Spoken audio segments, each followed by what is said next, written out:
সরকার যে বিনামূল্যে দেয় এটাই আমরা প্রচার করতেছি। এবং এই আইনি সহায়তা যে দুস্থ গরিব মানুষ তারা তো পাই, আর যারা সচ্ছল আছে তারাও মাঝে মাঝে একে অন্যের সাথে ঝামেলায় জড়িয়ে যায়।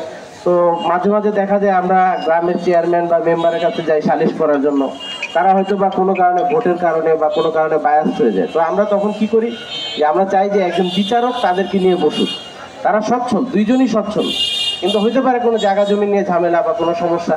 তখন একজন বিচারকের কাছে যখন যায় তখন বিচারককে বায়াস করা তুলনামূলকভাবে কঠিন হয়ে যায় চেয়ারম্যান মেম্বারের চেয়ে।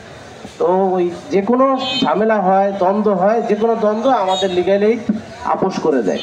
তো আপনাদের কাছে আহ্বান থাকবে, আপনাদের যদি কারো কোনো এরকম পারিবারিক ঝামেলা থাকে বা কোনো বিষয় থাকে, হঠাৎ করে মামলা করতে না দিয়ে আগে আপনারা লিগ্যাল এইডে আসেন, বসেন। যদি আপোষের মাধ্যমে সমাধান হয় তাহলে কিন্তু অনেক বছরের মামলার যে ঝামেলা, অর্থ এবং সময় দুইটাই সেভ হবে।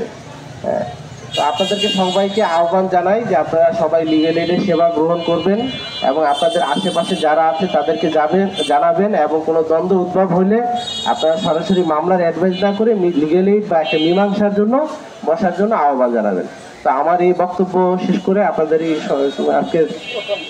আজকে প্রথম যে আলোচনা সভা সমাপ্ত করছি। সবাইকে ধন্যবাদ ধৈর্য সহকারে থাকার জন্য। আসসালামু আলাইকুম।